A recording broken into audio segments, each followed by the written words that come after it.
Hey gang, Kevin here, Life22, and well, it's getting a bit late. I've got to get to bed, but I was doing my evening chores, taking care of the chickens and the ducks, uh, taking Cole for a ride, just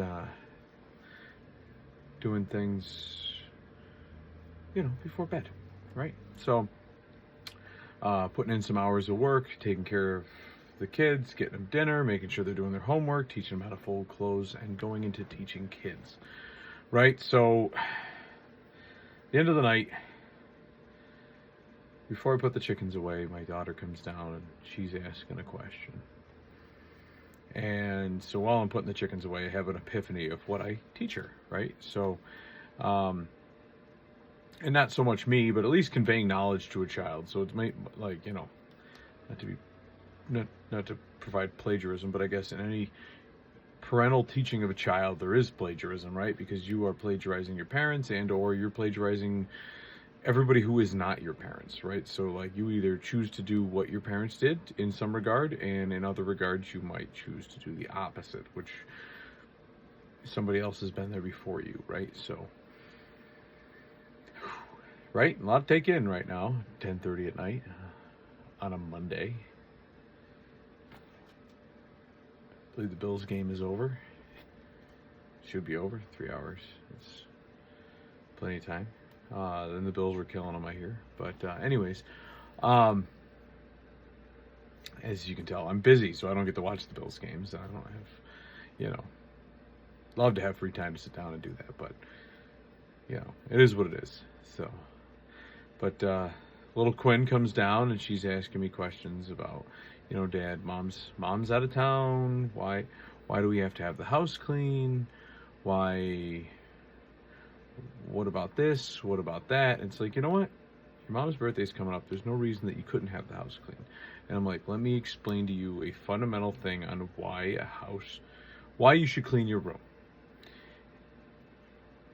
And I started thinking, because you're supposed to treat your children the same way you would treat an adult. You don't treat them like little stupid adults. You just treat them the same way. You have to have more patience because they don't understand things the same way adults do. Quinn's 9, so she has a better grasp on reality than her brothers do. Significantly greater grasp than her brothers do. But she asked why she had to clean her room, why she had to do this, why she had to do that, the problems she has with Lachlan. And then I pulled up a Jordan Peterson video, and she listened to the first like 2.5, 3 minutes of it. We listened to like 1.5 minutes of it when the point that I was trying to convey to her was displayed, and then I kind of explained it further so that she could understand, because a lot of times he uses big words and she doesn't have those in her vernacular, so I broke it down for her, and it was a nice conversation that I had with her. And then she started to fight it at first, and then she's like, instead of you telling me this, can we listen to more of the video? Sure. I conveyed my first point, and so we listened to the next point, and then it says, well, so the first point of the video was why you should clean your room. And you should clean your room, and I'll put the video in the link in the description below. But why should you clean your room?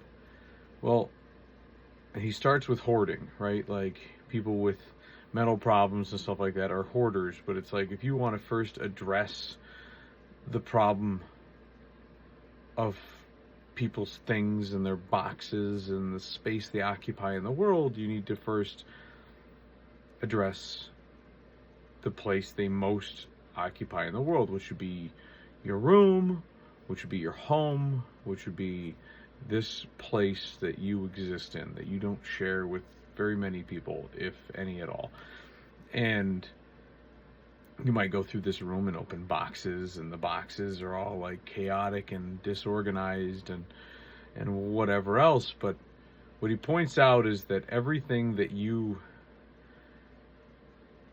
have in those boxes is things that you've experienced in the world, and now it's your job to organize it, because there is no difference between your experience in the world and your being, your mental state. And the space you occupy in the world is the direct representation of that. So if you're to understand how you go about the world, you must organize it. You must organize your thoughts. And in order to organize your thoughts, one of the most therapeutic things that you can do in this world is to clean your room. The one true space that is yours, right? It's where you sleep. And then organize your house and make sure it's clean and tidy. And I actually had to explain to Quinn, and I looked her right in her eyes, and I could see her quivering a little bit. And I said, by me and your mom helping you clean your room, if we're helping you, that's one thing. We can guide you in this world. But if we clean your room for you, we are not helping you in the slightest. We're not helping you. We're exacerbating your ability to help yourself.